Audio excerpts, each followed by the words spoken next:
आम्हाला इथं बोलवलात आणि सत्कार करलात त्यासाठी मी सर्वांचे पहिल्यांदा मी वंदन करतो। त्याचप्रकारे माझी ओळख ही कधीही कुठेही खानापूर तालुक्यामध्ये गेल्यानंतर नावाने कधीच होत नाही, कारण माझं नाव घेतल्याने कोणी ओळखत नाही। पण जेव्हा जेव्हा माझ्या गावचं नाव येते तेव्हा माझं पक्का नाव येते की गोविंद पाटील जय जवान जय किसान ग्रुप अध्यक्ष म्हणून। कारण की मी या खानापूर तालुक्यामध्ये यासाठी प्रयत्न करत आहे की आपला शेतकरी कुठेतरी पुढे यायला पाहिजे।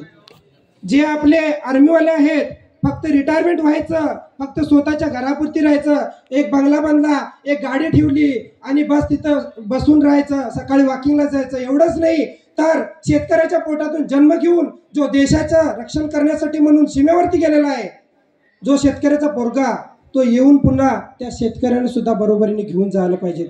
यासाठी म्हणून मी या खानापूर तालुक्यामध्ये दिवस रात्र प्रयत्न करत आहे। आणि आज म्हणून माझी जी ओळख आहे जय जवान जय किसान म्हणून एक अध्यक्ष म्हणून ओळख आहे। मी कोणताही आर्मीमध्ये जास्त मी टेन्शन घेतलेलं नाही, मला प्रमोशनची गरज नाही म्हटलं आणि मी सगळं काही सोडलं। फक्त हवालदारमध्ये मी 20 वर्ष करून लिहून देऊन वापस आलेलो आहे। का तर इकडची परिस्थिती सगळी जाणून घ्यायला पाहिजे। आपण टिकेन बिकेन म्हणून काही होणार नाही आहे, तर त्यासाठी सर्वांनी एकत्र यायला पाहिजे। भारत देश हा जो हिंदू राष्ट्र म्हणून जो ओळखला जातोय तो सर्व बलिदानाने झालेला आहे। कित्येक लोकांनी बलिदान देऊन गेलेत, जे त्यांच्या बलिदानामुळे आज हा हिंदू राष्ट्र म्हणून टिकलेला आहे।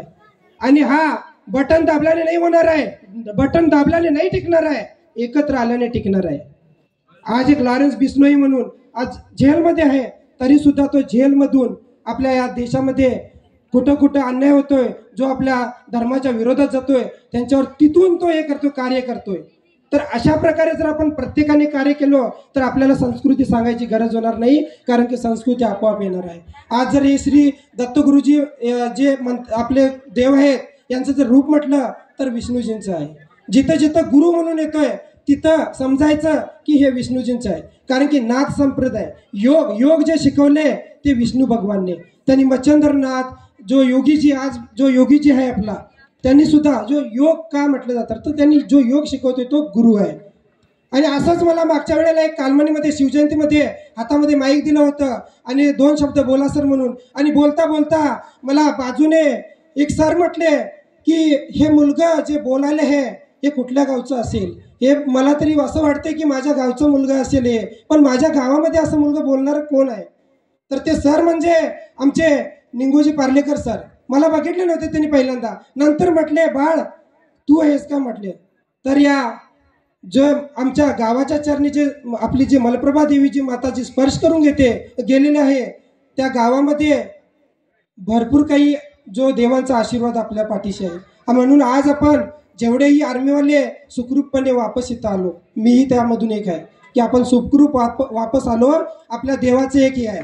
कोणतीही काहीही न शरीराला काही न विजा पोचता आमच्या या गावामध्ये आमच्या देवाने वापस बोलवून घेतलेलं आहे। आणि मला काय जास्त काही बोलता येत नाही, पण जी 3 रूपं आहेत आपली ब्रह्मा विष्णू आणि महेश्वरांनी जी माता अनुसयाच्या पोटी जी जन्म घेतलेली होती, तर एक चंद्रमा, ध्रुवासा आणि दत्तात्रेय हे 3 जण। मग आपलं हे चंद्रमा ब्रह्माजी आणि शंकरजी त्यांना ते सर्व काही आपली ताकद त्यांना देऊन जातात, शेवटी ते दत्तात्रेय म्हणून राहतात। म्हणून आज ही यांची भरपूर काही हे आहे। त्यासाठी मला इथं तुम्ही आज जे बोलवला त्यासाठी आणि माझा जो सन्मान करलात आणि मला सत्कार करलात, सर्वांचे मी मनापासून आभार व्यक्त करतो। धन्यवाद।